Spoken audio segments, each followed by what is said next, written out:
I just share with you a mind mapping I did on the topic of death. And yeah, so let's dive in. Um, so basically, yeah, the title of what I'm sharing with you is Let's Talk About Death and Be More Alive than we see practice of mourning in the death phobic culture. I pay respect to Stephen Jenkinson. It's an author from the North America, maybe American fellows know about this guy. So he was working in what he calls the death trade in the US.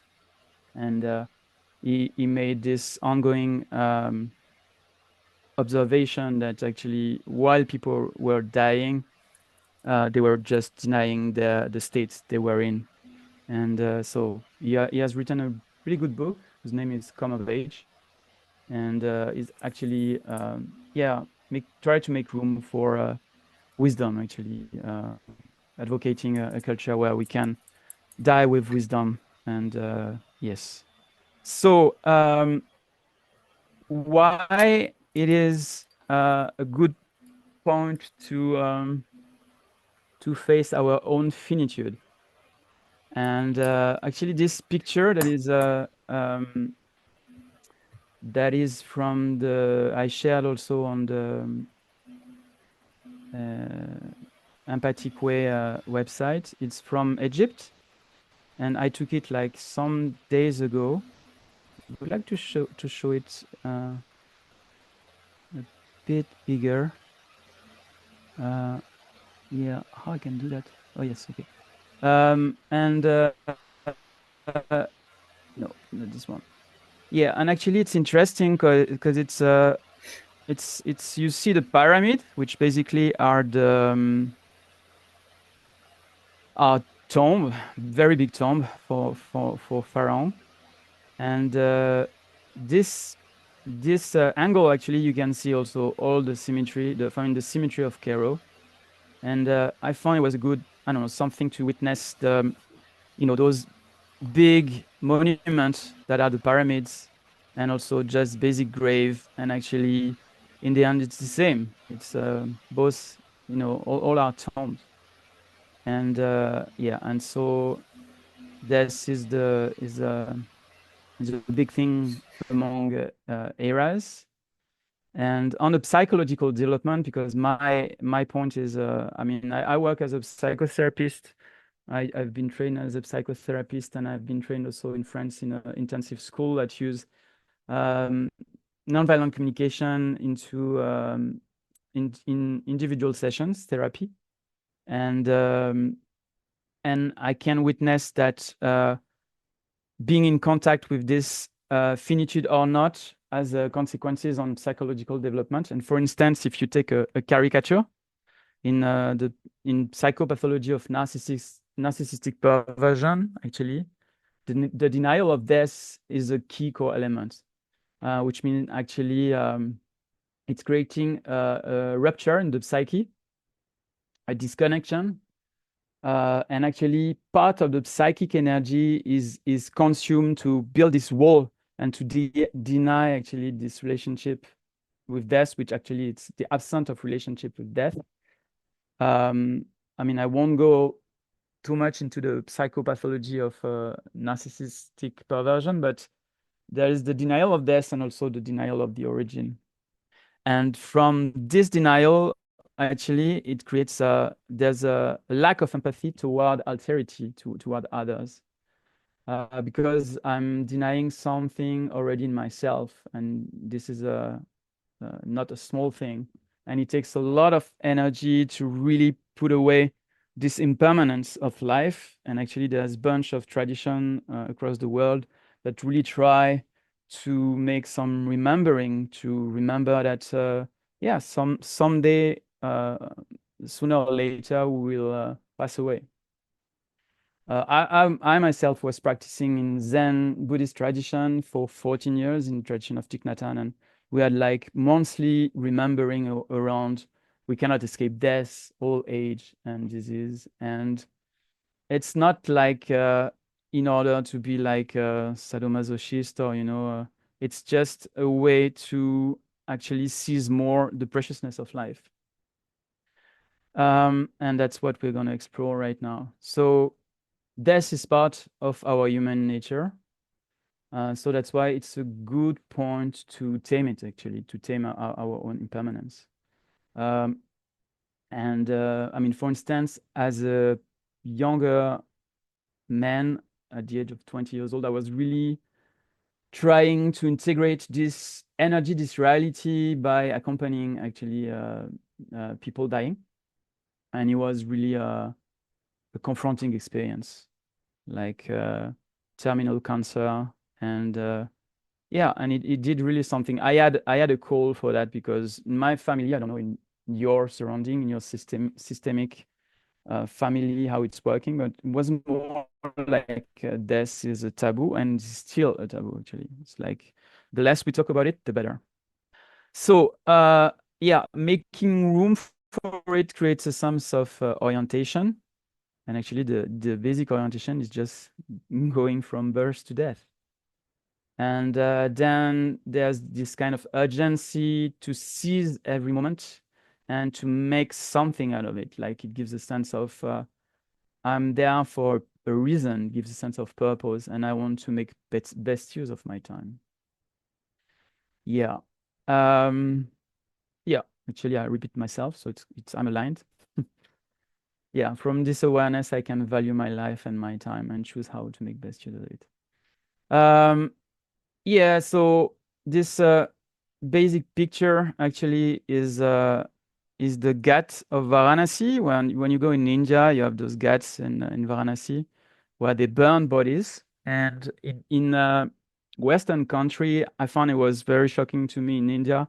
We have a sterilized way of relating with the extreme of life, like death, disease. Basically, in India, everything is in the street. And it was also a very initiatic experience for me to witness dead body burning. And there was even some floating on the Ganga, but I won't share a picture about that. And so, yeah, so that's the culture in India and in Varanasi is like really um, this space of burning bodies. I mean, something you will never found in Europe. I mean, so far, I haven't heard about it. I don't know, yeah, in US either, but yeah.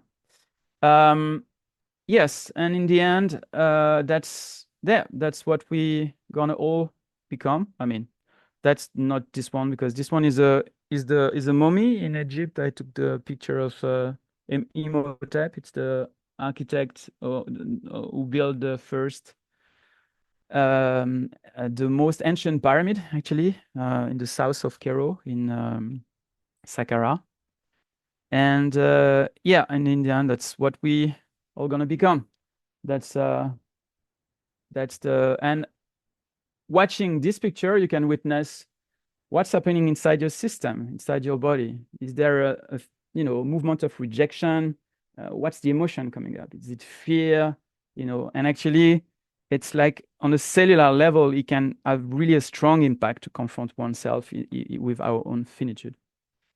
So, well, anyway, I will put that away, but it's just to go in the roughness of sooner or later, we are going to die. Okay. So yeah, so the statement of Stephen Jenkinson, he was asking like there is more and more aging people, more and more people grow older, but it doesn't mean that there is more wisdom, you know. And I really like this quote. So now we're gonna dive into the what I want to share exactly around this mourning process and this grief process, because we don't have to wait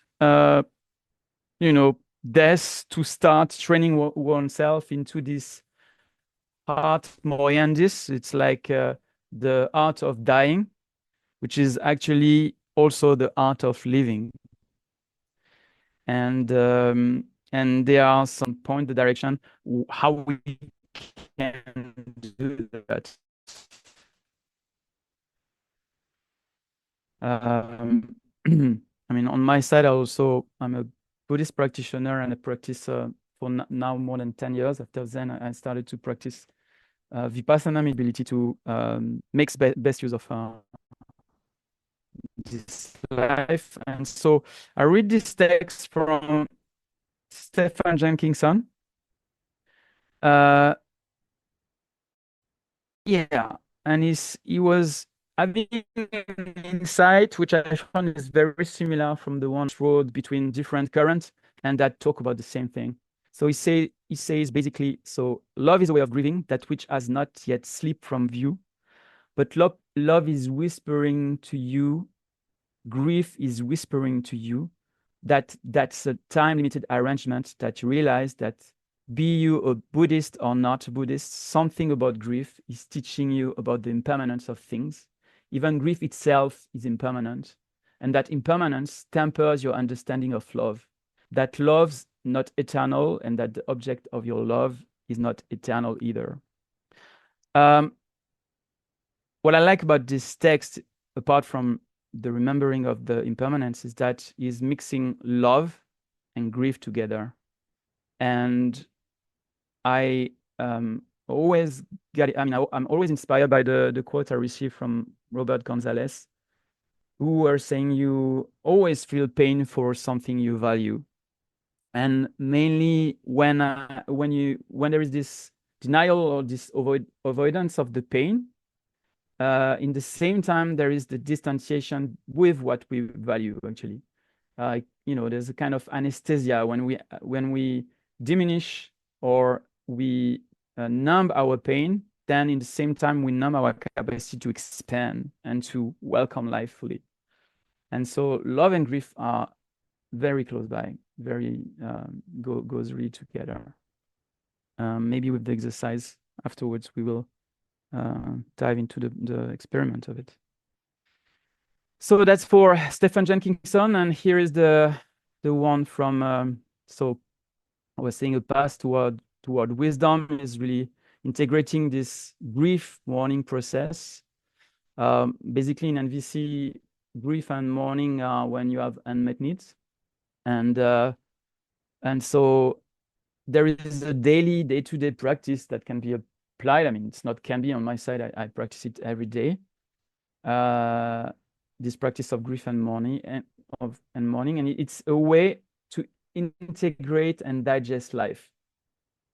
And I really like this word digesting, because a lot about the proposal and the superpower of nonviolent communication, applied nonviolent communication, at its roots level, and with the alliance with the body. It's like not an intellectual process. It's really something, it's a living experience. And actually, it's part of the spirituality of nonviolent communication. Is that it's a way to be, actually. And yeah, and I guess that's why partly the success of it is because it's talking about something real. It's not just a philosophy. At least on my side, that's the way I feel seduced by it. So as a way to integrate and digest life. And so, yeah, mourning and grief, and also celebration, it goes together actually hand in hand. Yeah, to digest and integrate life. If we don't do this integration process ongoingly, and there are many ways. I mean, nonviolent communication is a way, but on my side, I witness like sitting meditation, silent sitting is a way to make room and digesting life. Working in psychotherapy with people, also for myself, is a way to digest life.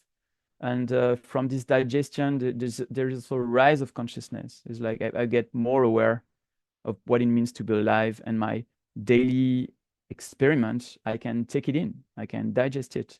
And that's what we do in NVC when we go to the feelings level, we go to the field of needs, we differentiate observation with interpretation. It's a way really to make room to our human experience and to incorporate it, consciously. And by doing so, we become someone else. And the basics the basic principle of life is that this evolution, it's an evolutionary process. If we stay the same from birth to grave, then we haven't lived fully this life. And so I really loved the possibility to dive into practices and developing a quality of experience that enables us to digest life. So I read this text from Robert, which is an echo of the one of Stephen Jenkinson, differently. Mourning is authentic. Mourning is more than just an emotional feeling that is associated with some loss. Authentic grief and mourning is an awareness that touches something that is valued. We are feeling sad because there is a presence of something that is in our heart, as a yearning, but absent from our life. We touch something that is cherished, something that is precious, a quality of care, perhaps, or being seen, of love or support, perhaps of our own integrity, something that has the quality of beauty. So the phrase, the presence of the absence, is crucial to mourning. Unless we are aware of the beauty that our mourning touches, then we cannot fully mourn. I repeat this one. Unless we are aware of the beauty that our mourning touches, then we cannot fully mourn. And I mean, I can shiver with this sentence because it's exactly what Stephen Jenkinson was pointing when he was saying that love and grief, they goes together. Because if you grieve fully, you also feel the love, you feel the beauty, you feel the fullness, actually. And then we enter into a place where actually polarities, are embraced together. This possibility of tasting fullness and the lack at the same time with an open heart. It doesn't mean that the pain is absent. On the contrary, if I get more and more sensitive, and as human beings, we are not stone, so normally we leave this sensitivity. Then more and more, when I become more sensitive, then I'm expanding my capacity actually to feel the pain and stay connected to ground and peacefulness. And what I'm talking about, it's a kind of spiritual realization, so-called. I mean, if you're not rejecting this word, but it's really something like a psychological development. And in my practice and in my deepening of the psychological field, the capacity of embracing polarities, even sitting with ambivalence, is a psychological maturity. Actually. The contrary of that, it's a reactive way to be. It's a reactive thinking, And when I was sharing this denial mode from this caricature of narcissistic perversion, it's the archetype of, it's the essence of reactivity. So that's what also Marshall Rosenberg was framing when he was talking about sweet pain. There's this taste of sweetness and pain at the same time, polarities. Another author that I really, I kind of really enjoy, even there is some controversy around this fellow, is Shogam Trungpa Rinpoche, so this Tibetan Lama who founded the Naropa Institute University in the US, Boulder, Colorado. So it's the authentic heart of sadness, and it's talk about it in his book, The Sacred Path of the Warrior. And it's pointing the same direction, this capacity to be fully open and feeling the sadness and embracing life fully. Actually, I wrote a blog article on grief, and maybe I can share the the link somehow if you want to have a look afterwards. Okay, so then the practice, concrete practice. So what it implies to go into this grieving process, slowing down, it's a basic key point, like really being able to slow down I mean, basically, in all the different proposal of nonviolent communication, slowing down is mandatory to differentiate observation, then interpretation, feelings, then mixed feelings, needs with strategy. It's always a differentiation process, and it requires to slow down because our reactive thinking, our conditioning, our habitual tendencies and pattern, they are automatic, they are unconscious. So not slowing down is mandatory because otherwise we don't sit. And in this perspective, we also need the group dynamic, because in group dynamic, you can much easier have access to your conditioning, because if you stay long enough in a group dynamic, there will be always somebody who will trigger something in you. And the beauty of the experience I had with Robert, but the beauty of applied nonviolent communication is that you can transform this trigger into meeting yourself fully, even more. So slowing down, mandatory. Being with what is. So that's what we taste a bit in the guided meditation I offered at the beginning. And allowing what's alive in us. And so in this small dyad, allowing what's alive in us, it's really this possibility. It's also a practice, it's a tool to make room and express. There is also, yes, this possibility to put name on internal object, which nonviolent communication does brilliantly and beautifully. You can develop a bunch of vocabulary in the feelings area, a bunch of vocabulary in the needs area. And it's not just intellectual, it's not the words, they point towards an experience, which happens inside of us. So yes, naming things. That's why I found we need, on my side, I enjoy having different practices like silence, listening to the silence, and this interaction with each other. Because then we work, both ways, inside, outside. Yeah. Okay. And yeah, so the obstacle, I was talking about them, reactive thinking, denial, avoiding this pain habit, avoiding pain. And that's, that's the dragons we have, all of us to deal with. It's really the basic tendency of avoiding pain and looking for pleasure, like this automatic pattern. When you start to work on those inner processes, you inevitably deal with those tendencies. The paradox is that avoiding pain is maintaining the pain, because embracing it enables the digestion I was talking about to happen. So that's it. That's the journey. So we arrive at the end of this mind map journey. And yeah, so there's some key changing our relationship to pain and suffering. It's a key core practice. I like to quote this insight from the Buddha. For those who are not obviously familiar with Buddhist teaching, even though nowadays it's quite common.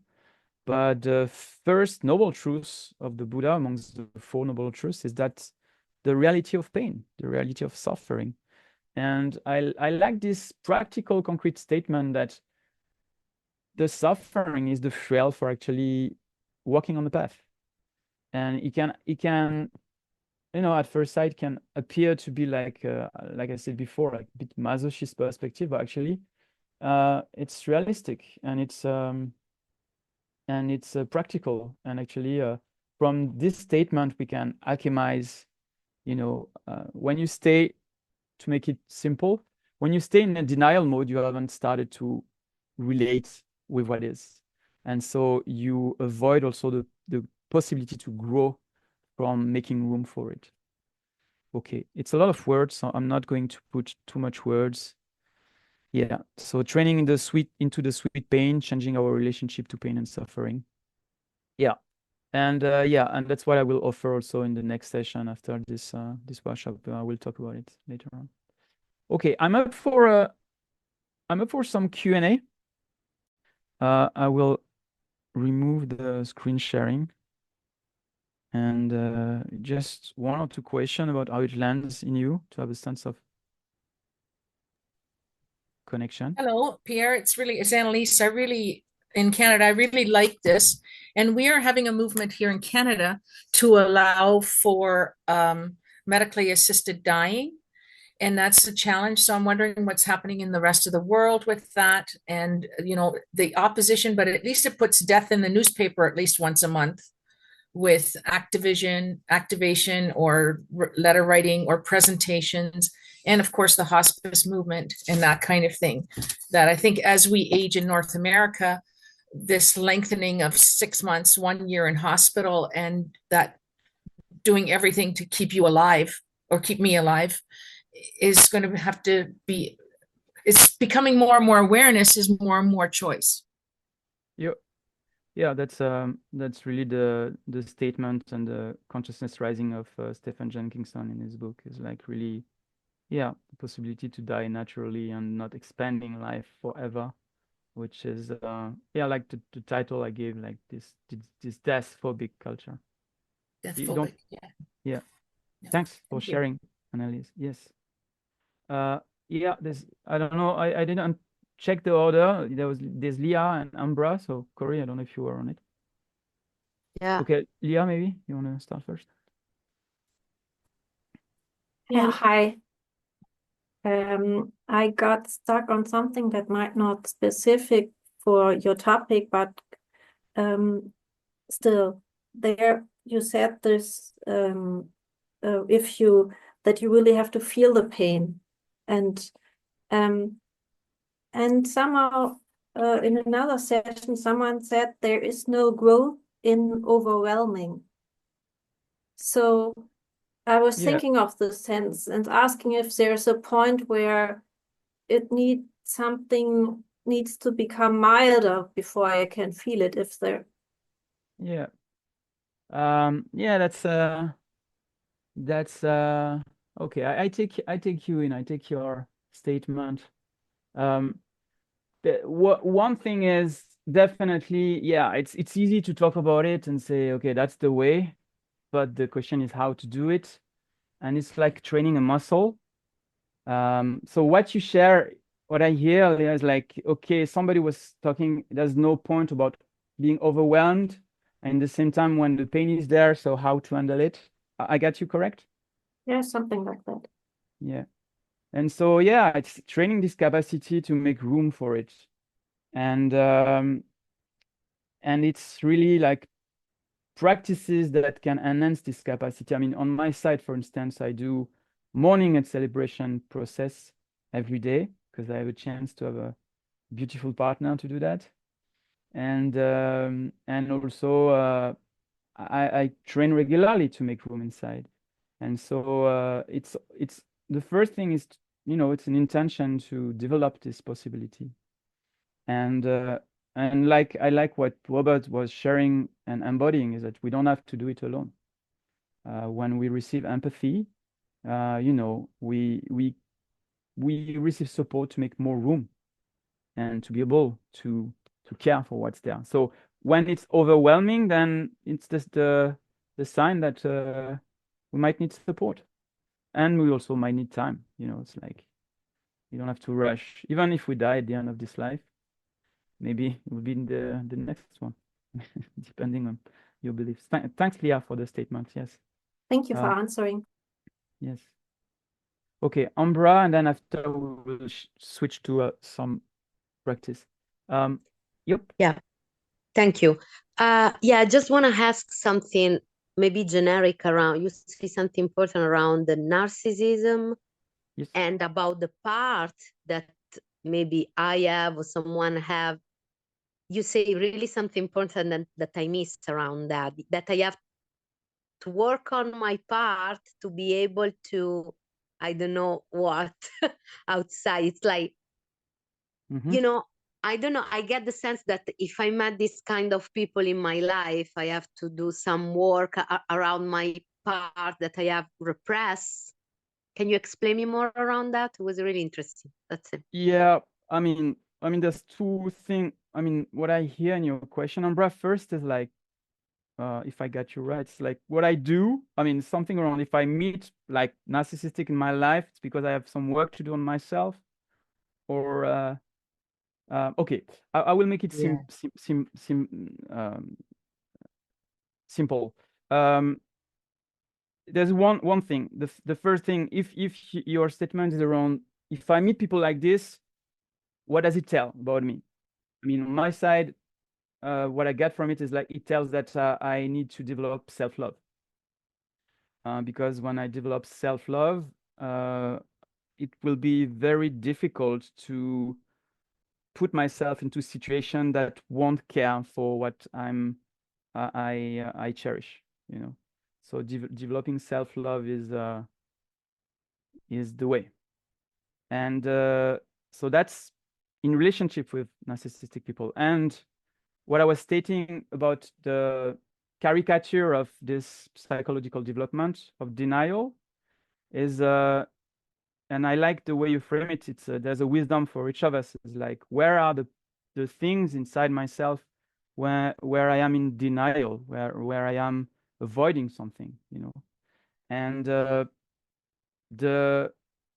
actually the pathway through this is there's always some kind of undigested things from the past, you know.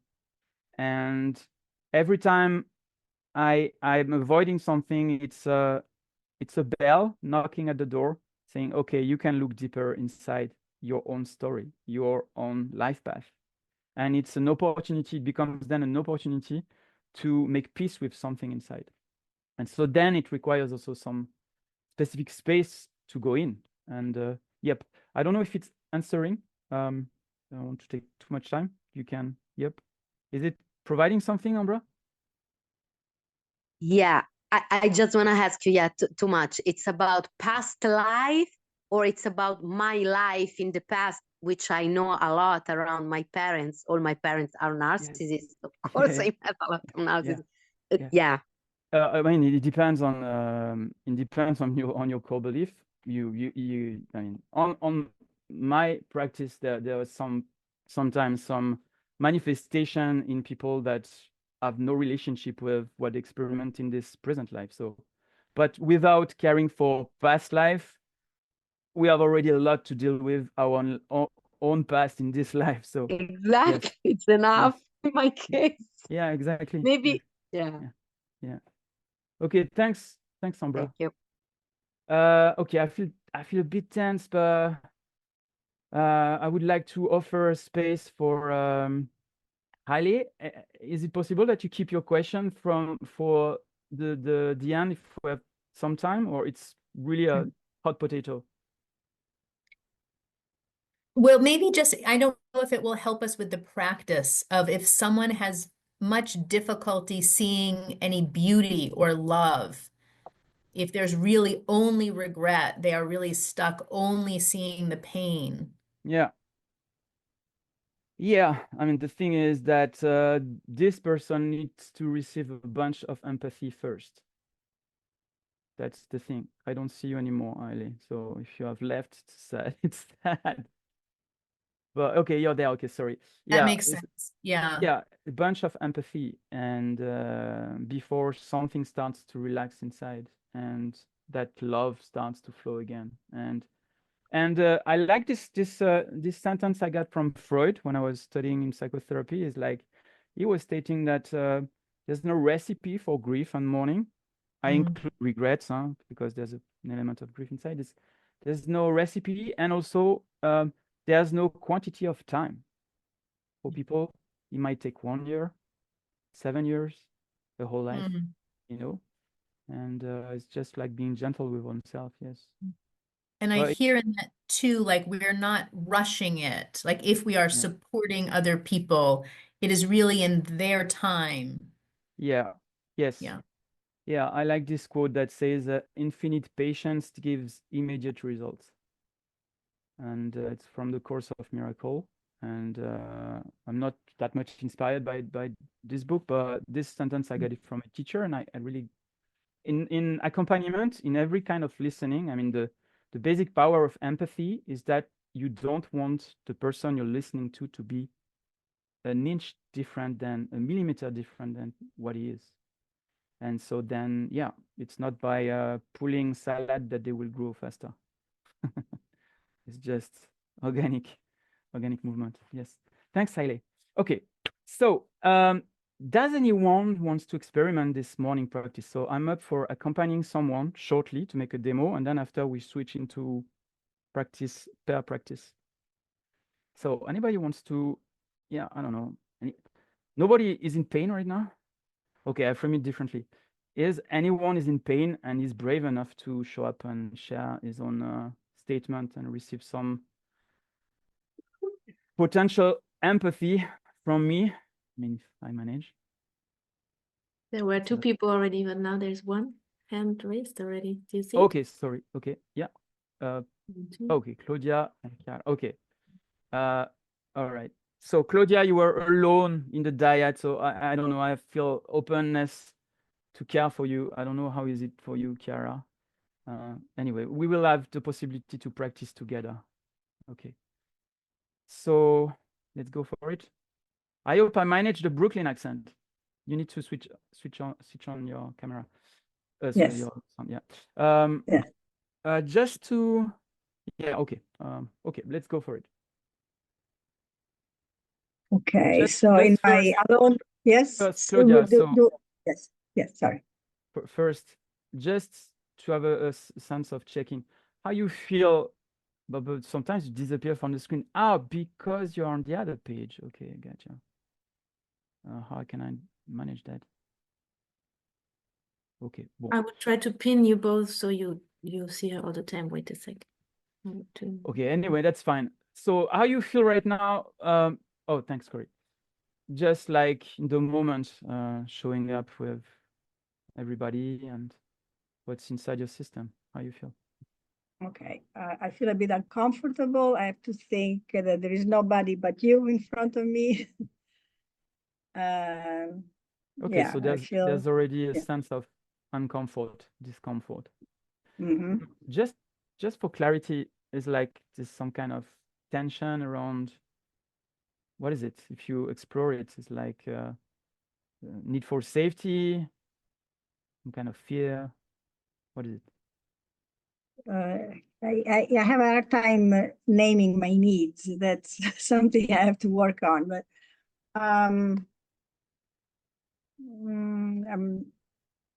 I can say that I feel that I'm going to open up, like I'm going to undress in front of everybody. So discomfort, yes. Okay, yes. Thanks for naming it. So there's something around, yeah, I hear some need for care and a sense of you share your intimacy, opening up to everybody. So it's also some kind of gift. There's some gift in it. Yes. Okay, thanks. How you feel just naming that right now? A little relieved. Cool. A little So better. that's Yeah. already something. The power of empathy is working. Cool. Thank you. Yeah. So tell us more. What? Tell me, what should I say now? Why you show up? Like the space the space I offer is to be able to go for some mourning process. So sharing something that is dear to your heart, some experience you have lived that have touched you personally. Yeah. Yes, I'm closing my emotion and mind. I know what it is about, and I closed. So okay. Yes, yes. So so don't rush. So up. Wait, stay with me. What's happening actually when you say you're closing your emotional mind? Curious about it. I want to run away. I'm not sure I want to. Now I feel like crying. Okay. So I feel make room that for I'm touching a very vulnerable part in this moment of me. Yes. So what I invite you to do, Claudia, right now, is just to slow down and to make room for the emotion. something is touched inside, and there's already tears, and you can cry because it's very dear to you, what you are connected to. Okay. Yes. Cool. No rushing. Yeah, taking a deep breath is a good idea. Okay, so where are you now? Nothing to force. Yes.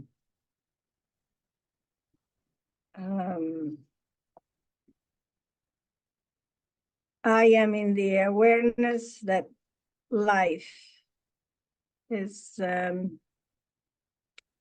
also means loss, death. I am very strongly aware of this. Okay. You're aware of it because you are in contact with it in your daily life, or is just, yes, this awareness is inhabiting you? I mean, Yeah, so I experienced death from an early age in my life. My mother when I was 13, my father when I was 22, my best friend when I was 23, and so on. So I know it exists. okay. Yeah. I went through cancer, so I Yeah. was very close with mine. Just to have a sense, Claudia, around if you can put some words on where this emotion was coming from just before, the things that you were touched about, where it was coming from, what was happening inside your heart. So two big emotions. One is sadness, and one is fear. Okay. Okay. So the sadness is relating with the loss you have experimented in your life, and that's the fear is that on your own finitude, your own death yourself, or is that so? Yeah. I would say that, well, they're both strong. Fear that, I don't know, that I won't be happy when it's over. I would like to get to a point when I'm happy, when I have to leave happy. Okay.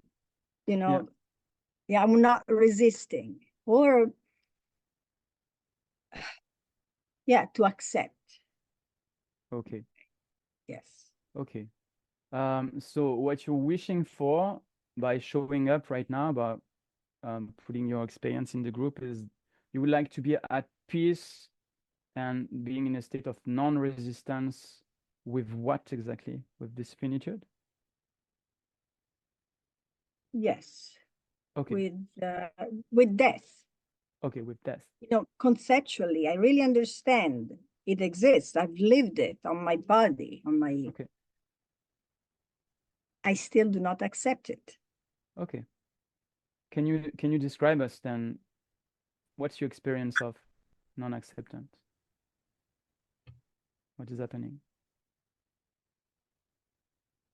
Anger. Okay. Okay. So there is the emotion of anger. Yeah. Yeah. How you feel by just encountering it like right now? Like already there's okay, welcome anger. It's like there is this anger coming. Yeah. Where is it coming? Yeah, I mean, it's just what I hear is that it's like you meet a friend. I mean, a friend that you don't really like right now. Anger. Yeah. Yeah. Okay, tell us more. You're angry. What does this anger is saying? You're angry about what?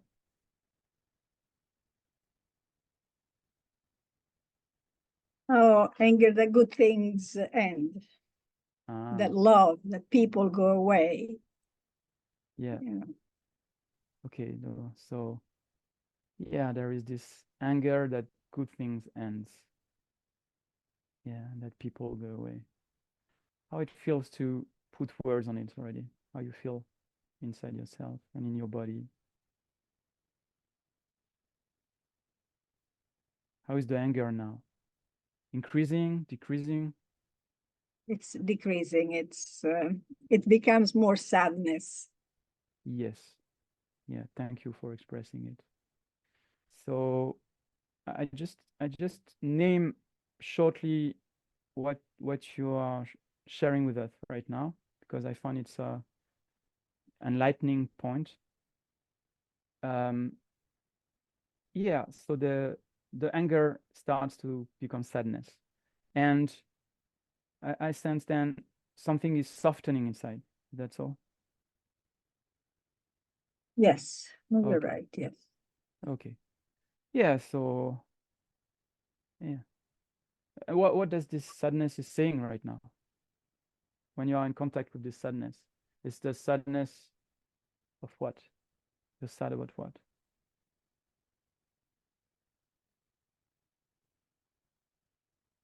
How it is just to be with this sadness, like to sit for a moment with it, and like on a bench, and how it feels. It feels good. I would like to cry, but it feels good. It feels, I have a friend, Uh-huh. you know, I recognize part of me, and I am accepting it, accepting it. So Yeah. yeah, it is, yeah. Yeah. Okay. Okay. Actually, I feel it too. I feel it in my body, the relaxation you're sharing. Yes. So, huh. And when you say you have a friend, it's like you're taming this sadness. There's something like being friend with this sadness. Is that so?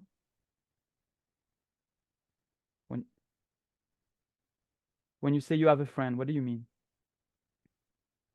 It's In like the sadness. it's as if you have a friend. Yes. Okay. Alors, just wait a moment, Claudia, because I right now I have a sense there's something surrendering, something is accepting something. You know, something is Yes. making room inside. Yeah. And it feels relieving. There's some relief in it.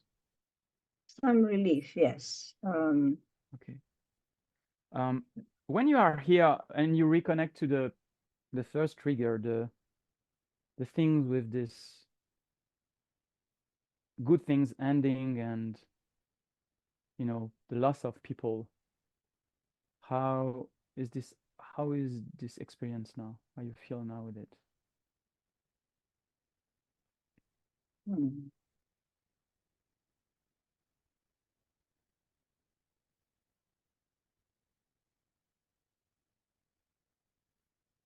Actually, I'm very grateful. I'm very grateful for the people that I had and that left, but they really gave me a lot of love, especially thinking of my parents. So, yeah. Yeah. Okay. So what you offer us right now is like you're in contact with this gratitude, the connection with your parents, and what you receive from them. Yes. Yeah. And the loss is even, and is creating even more the connection with this gratitude with what you have received from them. Question mark. Yeah. I'm sad they're not here, but I feel lucky. I really feel lucky for what they were with me, what they gave me. Yes. Okay. Okay. I have a sense, Claudia, if it's okay for you, that we are somewhere where you are in deep contact with something that you cherish, you know. I sense that I'm not sure I will go further with already what you have, you know, encountering. I'd like also to give some room for people to experiment this possibility, but how you feel with that, how you sense it. Is it gentle enough for you? Is it already, you feel already in a nourishing space? Question mark. yes, I don't know what's the power of talking to somebody, but I feel heard, listened to, and I don't feel alone anymore. I know I am alone, but I don't feel alone. So yes, thank you, and thank you, everybody. Yes.